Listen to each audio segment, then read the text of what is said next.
Well, secondary friends, here I am. And it's not Wednesday Wisdom, and it's not the second week after Reading Lake National. Crazy how time flies. So, the last time I was with you, I talked to you about my experience in schools, just really supporting teachers in understanding instruction. And then I went to the Reading Lake National Conference, and my highlight was meeting and introducing Lynn Stone. She is a brilliant woman. And then after that, uh, I flew to New Mexico and I was working with some district leaders as they're supporting their schools in literacy transformation. So it was a fascinating experience. Albuquerque is an amazing, beautiful city.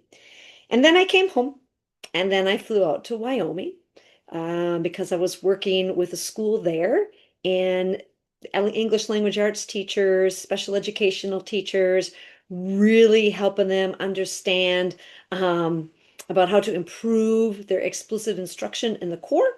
One thing that I talked about was that, and this is Julie Bercher's, Julie, this was a great line that you said at National was intervention is not a place, it's instruction. And so what I really tried to do was really support these teachers and the special ed teachers in improving their explicit instruction routines. Then I came back and I drove down to Naperville, Illinois, and I presented at the dyslexia conference there.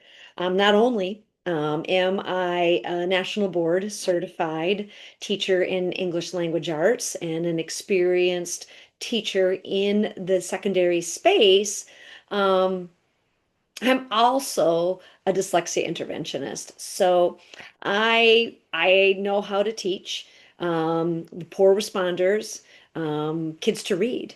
And I have taught kindergartner through high school kids how to read. And so that's a passion of mine. So I presented about targeted small group instruction. And so I came back from that and then I went back to another school, Williamstown, and I did some amazing work there, working with the secondary teachers, working with kindergarten and first grade teachers. And so finally, I was supposed to be gone this week, but with the craziness with the flights, I did not go anywhere. And I've been breathing because it was a long stretch for me. And reflecting and hibernating. I'm looking forward to hibernating. So today is what you might say is no longer Wednesday wisdom, but it is my Friday finisher. And I hope to be here with you more often in the preceding weeks because I get to be home and I'm ecstatic for that. So as I think about and reflect about my experiences in schools and in classrooms, working with teachers, particularly in 612 space, right? There's this idea of we're academics now, right? And but we forget these really are children and they're children in big bodies.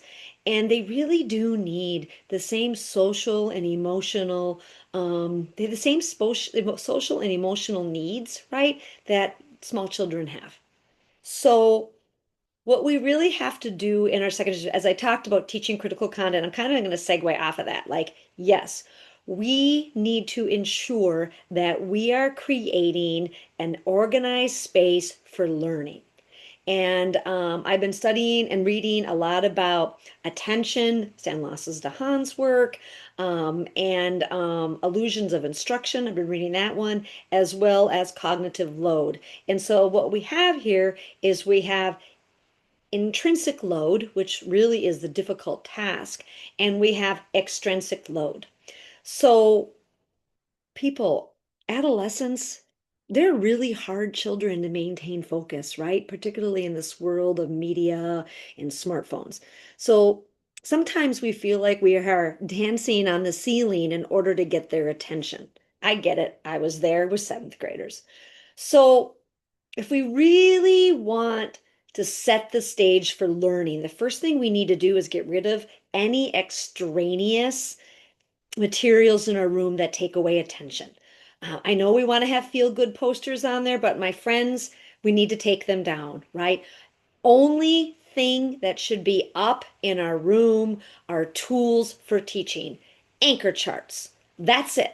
Our bulletin boards should just be there with vocabulary word wall, right? With a morphology word wall, anchor charts for learning, anchor charts. That's it, right? So we need to get away from the decorations because guess what? That just takes away attention. So that's my first recommendation for you is reconsider your classrooms. What materials, posters, signs do you have in your room that's going to distract your students? Okay. And this goes with Zach Grochel's work in Just Tell Them, right? Take away that load. The second thing I'm going to suggest to you is what are we doing to prepare a room for learning? We should have an orderly environment that sets the stage for orderly behavior and learning. We want to create a positive climate for you and the students, right? Again, get away from the cute decorations. So we really want to understand that space dictates, time dictates. And that's Anita Archer Archerism. Space communicates, right? How we arrange our classmates communicates the learning. And then time dictates how efficient I am with using my time bell to bell. So we want to make sure that number one, okay, we arrange our room, right? Arrange the space so that one, the teacher provides explanations and directions from a teaching arena in front of the room. We want our desks to be organized in rows.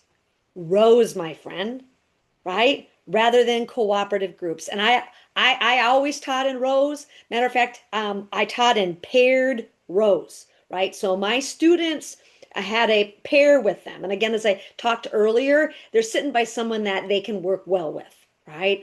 I did that survey at the beginning of the year. So we want paired rows. And what I like to do in my classroom, and it worked really, really well, is I numbered all my desks, 1 through whatever, 25, 30.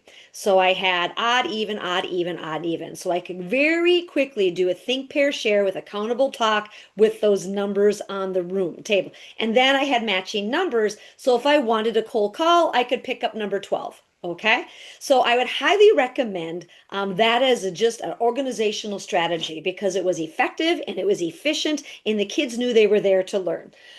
We have to make sure that students face the teacher without turning around. So when I was in a school, in my travels last month, sure enough, the teacher had kids arranged in tables, and guess what? Space dictates, right? So space is communicating that we're going to have collaboration, we're going to be talking, and we had students with backs to this board. We don't want backs to the board, right? So I want to caution you about having these wonderful group tables, right? I want to say, okay, you can do groups really quickly in rows and with chairs without having to have tables. Next thing, you want to have students facing the teacher without turning around. We want to make sure that students can interact with their partners and teams with ease. And again, we have to minimize distractions. Clutter can capture the cognition that the students need for learning. Clear your clutter. So again, we want to arrange the space so that the teacher can easily monitor areas, no barriers, and the teacher and students can move around the room with ease. Okay, and I'm going to just kind of continue our little conversations about this because I want you to remember, right? If we want kids to learn when they're in our rooms, we have to create a space that is going to communicate learning. And I love when one of my great mentors has taught me is, you know, kids know when they walk in that something's going to be happening. It's going to be learning. It's going to be learning in a different way.